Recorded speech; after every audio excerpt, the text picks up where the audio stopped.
Puji Tuhan, saudara-saudari dimanapun Anda berada, Shalom. Saya mengucapkan salam sejahtera, salam damai sejahtera untuk setiap kita, para pendengar yang setia di channel ini.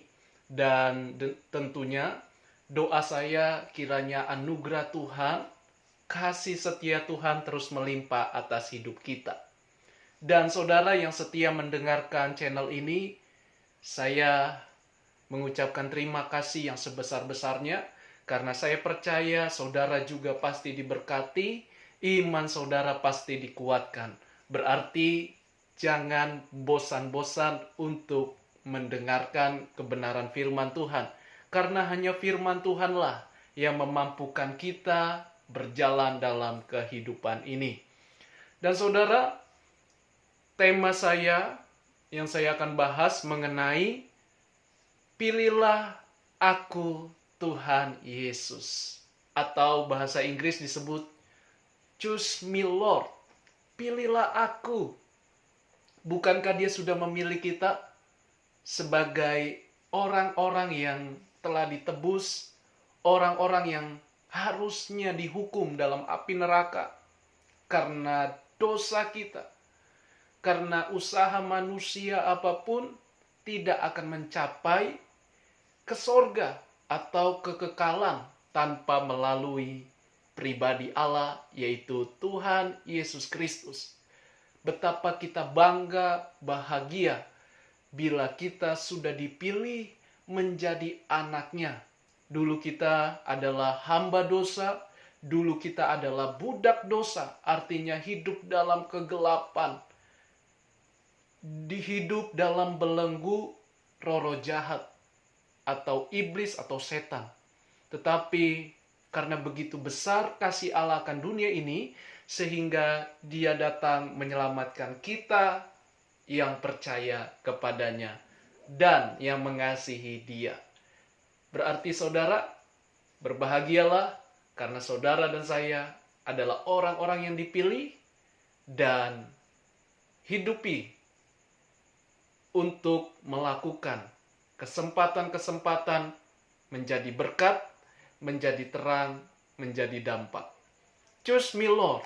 Katakan dengan iman, aku sudah dipilih Tuhan dan aku rindu menjadi terang, pembawa terang kemuliaan Tuhan, pembawa kabar baik, pembawa damai sejahtera. Karena Alkitab sudah berkata, barang siapa yang membawa damai, ia disebut anak-anak Allah. Dalam renungan ini, marilah kita semakin giat menjelang hari Tuhan atau kedatangan Tuhan yang begitu cepat atau begitu dekat. Kapan dia datang kita tidak tahu, tetapi bagian kita sudah melihat tanda-tanda zaman di mana terjadi begitu banyak hal, tetapi kita bersyukur kita adalah orang-orang yang dipilih Tuhan, orang-orang yang berharga di mata Tuhan, orang-orang yang dipercaya menjadi pembawa berkat dan hidup dalam kemuliaan Tuhan. Nah saudara, sebelum kita mendengarkan kebenaran firman Tuhan, mari selalu lebih dahulu kita berdoa di hadapan Tuhan. Mari kita berdoa. Tuhan Yesus, terima kasih atas anugerah yang kami terima. Dan kami juga bersyukur kalau Tuhan sudah memilih hidup kami menjadi berkat, menjadi terang di tengah-tengah dunia yang gelap ini, di tengah-tengah dunia yang kehilangan pengharapan, di tengah-tengah dunia yang kehilangan damai sejahtera. Tetapi saat ini kami datang menjadi orang-orang yang siap dipakai Tuhan, orang-orang yang siap membawa dampak, menabur hal-hal yang baik, menabur apa yang kami sudah terima dari Tuhan, yaitu firman-Mu adalah kebenaran, jalan yang hidup sampai kepada kekekalan selama-lamanya. Terima kasih Tuhan, urapi hamba-Mu yang tidak ada apa-apanya. Nama Yesus saja dimuliakan. Dan semua yang mendengarkan dari YouTube ini Tuhan, Engkau menilik setiap hati mereka. Engkau mengetahui kebutuhan mereka, pergumulan mereka. Tuhan Yesus, Engkau hadir bagi mereka, Engkau menolong mereka, Engkau melawat mereka, Engkau menjamah mereka, Engkau menghibur mereka. Orang-orang yang sedang berduka, yang sedang mengalami banyak penderitaan atau sakit penyakit, Tuhan sendiri yang menghibur, Tuhan sendiri yang memberikan kesembuhan. Dalam nama Yesus, urapi hamba-Mu, urapi kami semua, dan menjadi pelaku firman-Mu. Haleluya. Amin. Amin. Saudara, bersyukurlah, bangga kalau kita sudah dipilih Tuhan untuk menjadi anak-anak raja, anak-anak terang, kawan sekerja Allah. Sehingga kita bukanlah orang asing, tetapi kita adalah warga kerajaan Allah. Di ruangan yang santai atau di ruang kamar saya selalu merenungkan atau saya kerinduan hati merenungkan firman, bagaimana saya lebih dalam lagi mengenal hakikat Allah, pribadi Allah, dan bagaimana saya harus mengalaminya dan juga menabur bagi saudara, bagi orang lain. Mungkin di luar sana banyak orang yang kehilangan pengharapan, banyak orang yang putus asa. Tetapi ketika dengar firman Tuhan, iman atau rohnya atau percayanya bangkit lagi, saudara. Sehingga dia tidak putus asa, tetapi melihat ada Tuhan Yesus yang bukan dilihat dengan mata, tetapi kita yakin bahwa dia sungguh ada.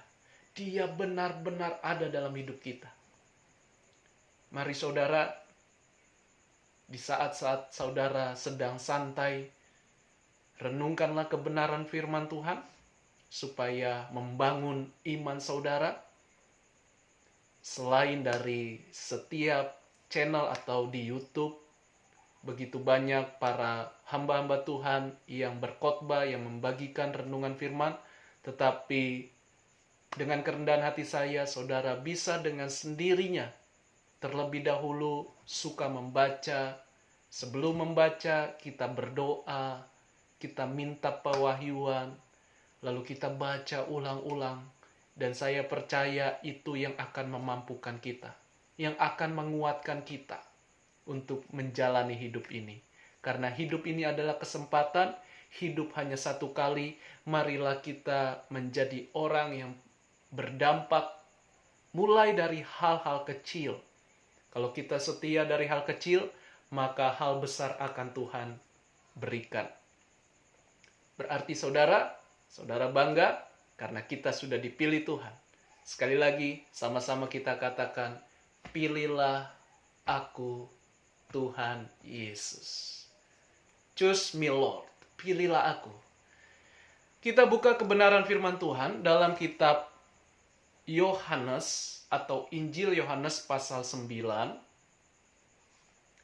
Yohanes pasal 9 ayat 1 sampai ayat yang ke-7. Saudara, ayat ini atau dalam judul ini begitu panjang ayatnya. Nanti saya akan buat beberapa bagian. Dan mari saudara tetap setia membaca firman Tuhan. Judul Alkitab dikatakan orang yang buta sejak lahirnya. Waktu Yesus sedang lewat, ia melihat seorang yang buta sejak lahirnya. Saudara, ada seorang yang buta dari lahir dikatakan. Waktu Yesus lewat, tahukah saudara, Yesus selalu hidupnya menggenapi apa yang Bapa perintahkan. Artinya bahwa dialah yang menggenapi semua firman Tuhan.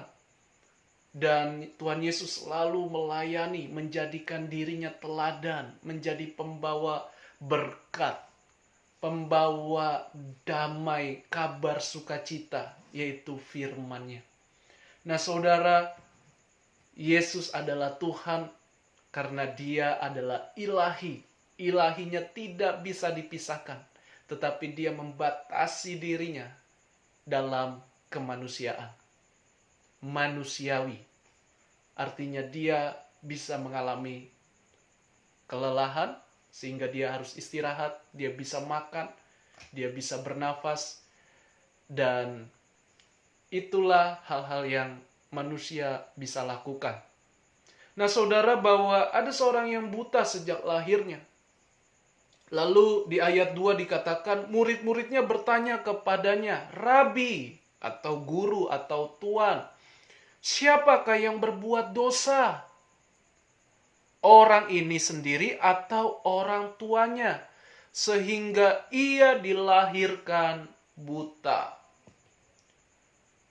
Semua murid bertanya, Guru, siapakah yang berbuat dosa? Memang seringkali kita gabungkan atau kita memahaminya bahwa penyakit itu berasal dari dosa. Jawabannya, ya, bisa dari dosa. Tetapi di dalam konteks ini bukan karena dosa. Karena manusia memang sudah jatuh dalam dosa sejak Adam dan Hawa. Ditipu oleh ular tua atau setan. Si ular tua itu. Dia menipu Adam dan lalu menipu juga Hawa. Nah saudara, bahwa hal ini bukan karena dosa. Seringkali kita langsung menghakimi orang, wah karena dia penyakitnya tidak sembuh-sembuh. Itu karena hukuman, itu karena dosa. Memang kalau karena dosa atau karena ikatan kutuk dosa, itu harus diselesaikan hanya oleh nama Tuhan Yesus. Hanya beriman kepada Tuhan Yesus. Hanya beriman kepada darah Yesus supaya diputuskan segala kutuk nenek moyang, kutuk dosa. Karena kita bukanlah sekedar beragama, tetapi harus beriman kepada Tuhan. Segala kutuk nenek moyang, kesialan, segala sakit penyakit harus diputuskan oleh darah Yesus yang sudah menebus dosa kita, yang sudah terbukti di atas kayu salib. Nah saudara, hal ini dikatakan Yesus. Perhatikan ayat 3. Jawab Yesus, bukan dia dan bukan juga orang tuanya, tetapi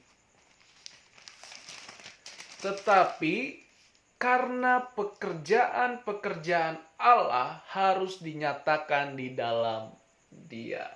Wow. Saudara, bagian kita bukan langsung cepat-cepat menghakimi orang, tetapi satu sisi penyakit pun yang terjadi, di balik itu semua Tuhan akan nyatakan kemuliaannya. Artinya bahwa pekerjaan-pekerjaan Allah harus dinyatakan. Dan di dalam perikop ini, ayat-ayat sebelumnya mengatakan bahwa Yesus sudah ada sejak bapak leluhur orang-orang Yahudi, yaitu Abraham atau Abram. Dan Tuhan Yesus sudah ada sejak kekekalan, sehingga mereka sangat kesal, sangat marah dengan Tuhan Yesus. Dirinya menyamakan dengan bapaknya, sedangkan Abraham sudah mati ribuan tahun yang lalu. Yesus baru ada sekitar tahun-tahun ke depan. Sehingga mereka berusaha untuk menangkap Yesus, tapi Yesus tiba-tiba kehilangan. Atau maksud saya adalah tiba-tiba Yesus hilang. Dalam ayat itu dikatakan bahwa tidak ada yang dapat menghentikan. Tidak ada yang dapat menghentikan pekerjaan-pekerjaan Allah. Karena dia adalah Esa adanya. Allah yang Esa, Ehad, satu dalam kesatuan. Mengapa kita sulit mengenal dia? Mengapa kita bingung? Mengapa kita ragu dengan dia? Loh, dia adalah Tuhan. Loh, dia adalah Allah. Mengapa kita pusing, stres? Sehingga kita merasakan Allah kita begitu banyak jumlahnya. Saudara, Allah kita hanya satu, Esa. Tapi kita bisa bedakan dia pribadi Bapa, pemilik sorga. Dia Tuhan Yesus Kristus. Yang artinya dia harus jadi teladan, turun dalam rupa manusia. Dan ketika dia naik ke sorga, dia tidak meninggalkan kita. Justru dia kembali lagi dalam rohnya, yaitu roh Allah sendiri. Mengapa kita bingung untuk menerima dia? Bukankah kita bangga punya Allah yang sangat tidak bisa dihentikan oleh pikiran manusia? Saudara, bersyukurlah. Maka itu katakan, pilihlah aku Tuhan untuk menjadi pembawa kabar sukacita. Amin. Nah saudara, ayat selanjutnya dikatakan, ayat 4. Kita harus mengerjakan pekerjaan Dia yang mengutus aku. Selama masih siang akan datang malam, di mana tidak ada seorang pun yang dapat bekerja. Dalam hidup ini ada 24 jam dalam satu hari. Ada bagian pagi, ada bagian siang, ada bagian malam. Orang mulai bekerja dari pagi, siang, dan malam waktunya istirahat. Tetapi zaman sekarang malam pun bisa bekerja. Saudara, apa yang dimaksudkan oleh Tuhan Yesus dalam ayat ini? Dikatakan kita harus mengerjakan pekerjaan Dia, pekerjaan Allah yang mengutus aku selama masih siang. Nah, ayat ini bukan hanya bicara waktu saja, memang siang kita bekerja. Tetapi dikatakan waktu masih siang ini menunjukkan bahwa sesungguhnya terang itu adalah Allah sendiri, Tuhan Yesus sendiri. Jadi orang yang berjalan dalam firman, orang yang berjalan dalam kebenaran, orang yang berjalan dalam terang, tidak akan tersandung. Sekalipun orang berusaha menghimpit, orang berusaha menjegal, orang berusaha membatalkan kabar sukacita, berusaha menghentikan orang-orang yang membawa kabar baik. Karena roh jahat tidak suka orang masuk sorga. Roh jahat tidak suka orang menyembah Tuhan Yesus, percaya kepada Tuhan Yesus. Tetapi jelas dikatakan selama masih siang. Artinya hidup ini adalah kesempatan. Mari saudara, hidup hanya satu kali. Lakukanlah kesempatan untuk menabur kasih Yesus. Seperti Tuhan Yesus, dia bekerja sampai sekarang. Bahkan selama-lamanya dia tetap Allah. Dia tetap Raja yang kekal. Berarti kita jangan menjadi orang yang malas. Lakukanlah mulai dari hal-hal kecil, hal-hal sederhana. Tidak perlu bandingkan dengan orang lain. Setialah dengan melakukan hal-hal yang kecil. Karena dikatakan selama masih siang, selama ada kesempatan. Saudara, saya mau ingatkan bahwa hidup adalah perjalanan. Diawali dengan kelahiran dan diakhiri dengan kematian. Tidak ada yang kita bawa di hidup ini selain iman kita. Dan iman kita salurkan untuk melakukan perbuatan baik, perbuatan kasih. Nah, saudara, di antaranya adalah kesempatan. Berarti hidup ini adalah kesempatan. Sehingga kita berkata, choose me Lord. Pilihlah aku Tuhan. Tuhan sudah memberikan teladan yang terbaik. Tuhan sudah memberikan jawaban bagi orang-orang yang sakit sejak lahir. Saudara, ayat ini berbicara orang yang sakit sejak lahir. Kalau saudara mungkin sudah bertahun-tahun belum mengalami kesembuhan, jangan kecil hati. Ada waktunya Tuhan akan memakai hidup saudara. Artinya tidak ada yang ketinggalan. Tidak ada yang kata keterbelakangan. Oh, saya sudah tua, atau oh, saya tidak mungkin lagi, hidup saya sudah begini, sudah hancur. No. Saya yakin percaya kalau saudara benar-benar beriman kepada Tuhan, benar-benar rendahkan hati, rendahkan hidup saudara di hadapan Tuhan, Tuhan pasti akan memakai saudara. Saudara dan saya.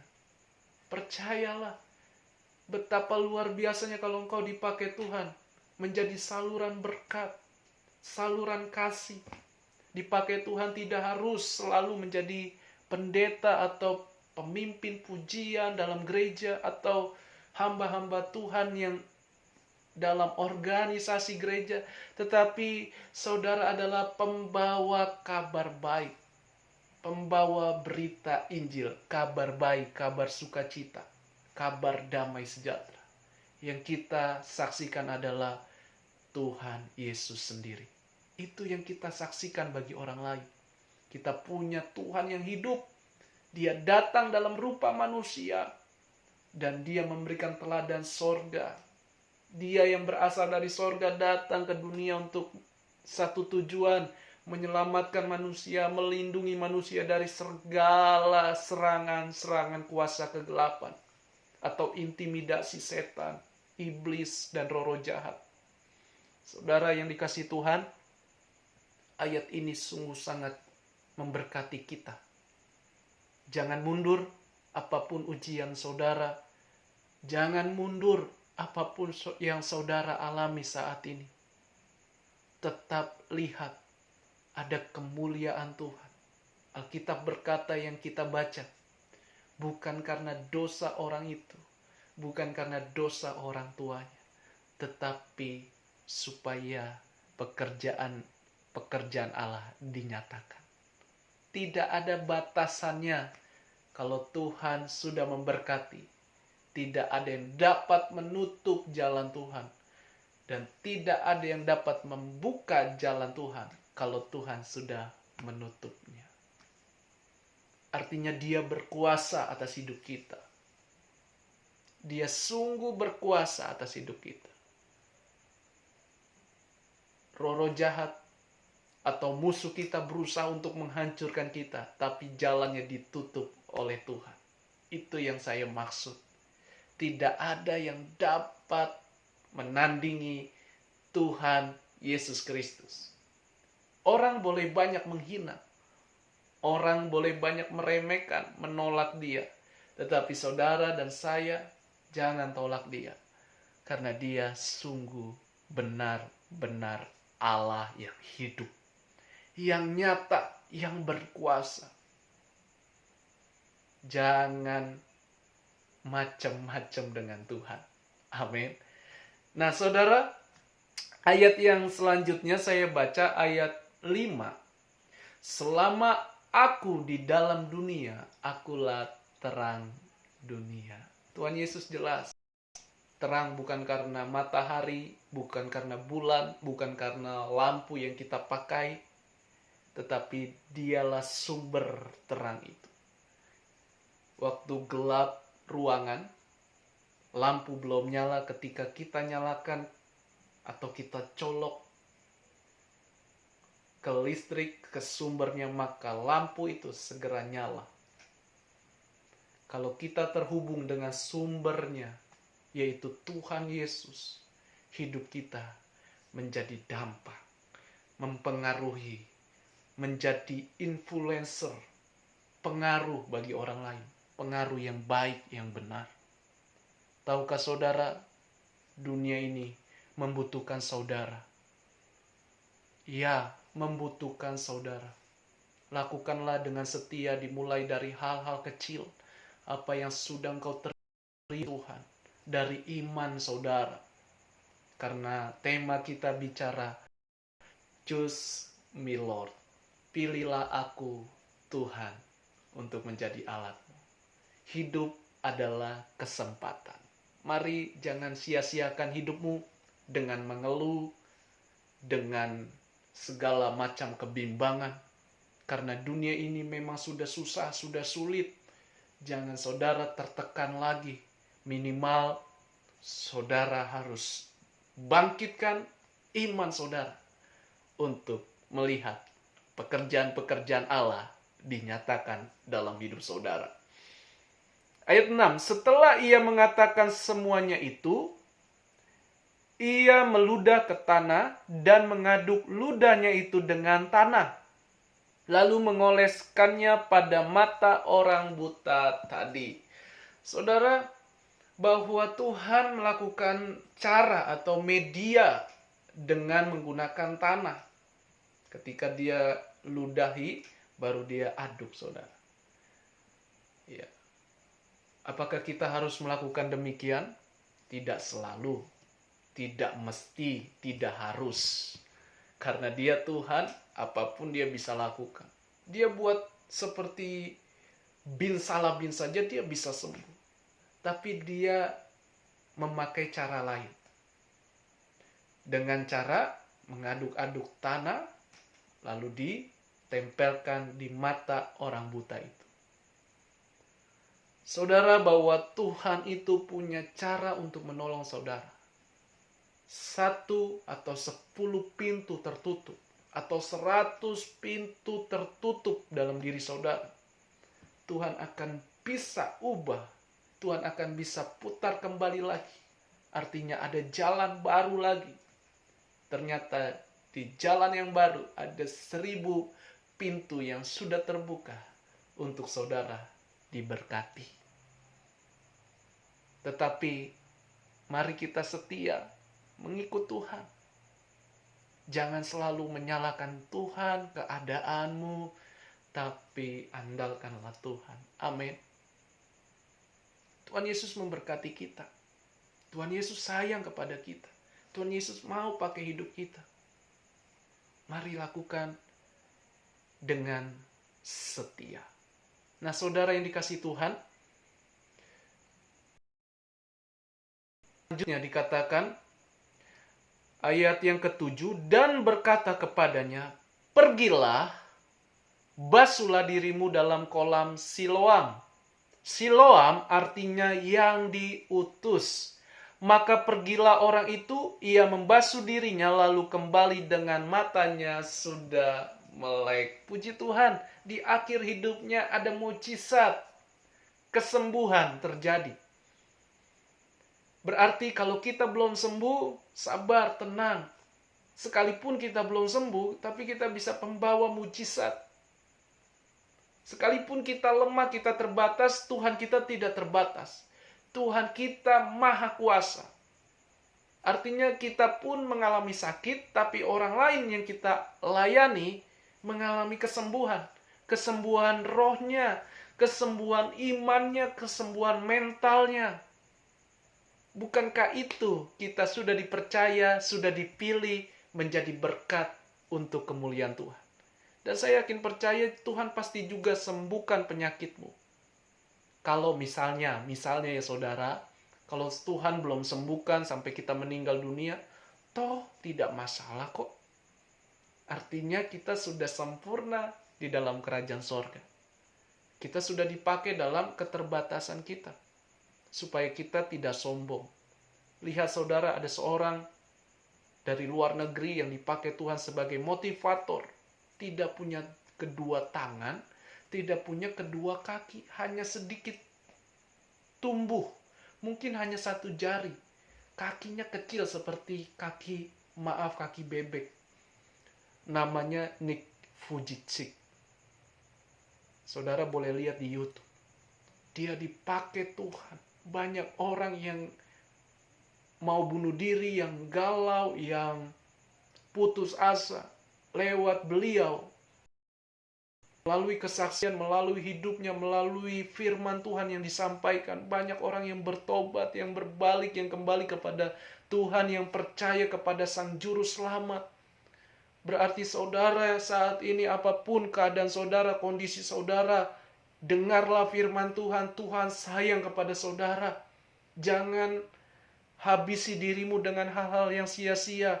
Jangan selalu hidupmu mengeluh dengan keadaanmu, tetapi pandanglah bahwa Tuhan mengasihi saudara, bahwa Tuhan rindu memakai saudara, bahwa Tuhan juga mau memakai saudara supaya saudara berdampak bagi dunia, bagi orang-orang yang kehilangan pengharapan.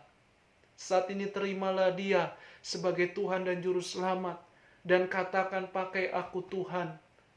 Aku mau bertobat, aku mau berbalik kepada Tuhan, aku mau sungguh-sungguh melayani Tuhan. Amin. Melayani Tuhan tidak harus jadi pendeta.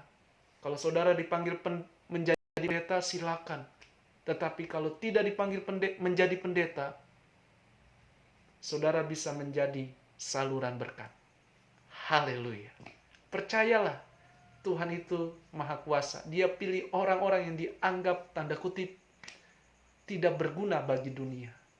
Tapi saudara berguna bagi Tuhan. Hidup ini adalah perjalanan, hidup ini adalah kesempatan. Ayat 7 tadi dikatakan bahwa basuhlah ke kolam Siloam, yang artinya diutus. Saudara, Bapa mengutus anaknya, yaitu Tuhan Yesus Kristus, menjadi teladan, dan hanya Tuhan Yesuslah satu-satunya jalan keselamatan. Demikian Tuhan Yesus mengutus kita, orang-orang percaya, menjadi pembawa berkat, pembawa terang di tengah dunia yang gelap karena dosa, karena menolak firman. Tapi kuasa firman Tuhan selalu punya kuasa bagi mereka yang meresponi firman-Nya. Nah saudara, kata yang diutus itu sangat penting. Saudara sudah diutus Tuhan untuk menjadi orang percaya, menjadi saluran berkat bagi orang lain. Tuhan Yesus memberkati kita semua. Mari kita semangat. Mari kita katakan sekali lagi, choose me Lord. Pilihlah aku Tuhan. Hidup adalah kesempatan. Hidup adalah perjalanan. Dan Tuhan pasti melengkapi selama kita melangkah dengan iman. Tuhan Yesus memberkati. Dan saat ini saya tutup dengan doa. Mari kita berdoa. Tuhan Yesus, terima kasih buat firman-Mu yang menguatkan kami. Terima kasih kalau Tuhan sudah memilih kami lebih dahulu. Dan saat ini pilih kami, perlengkapi kami untuk menjadi saluran berkat bagi dunia yang gelap ini. Yang karena dosa. Tuhan, kami percaya, apapun keadaan kami, sakit penyakitkah, Tuhan bisa nyatakan kemuliaan Tuhan. Pekerjaan-pekerjaan Tuhan akan digenapi. Karena Tuhan kami maha kuasa. Terima kasih Bapa, dalam nama Yesus yang mendengarkan firman-Mu saat ini. Tuhan memberkati mereka, keadaan mereka. Kalau ada yang sakit, Tuhan nyatakan kesembuhan.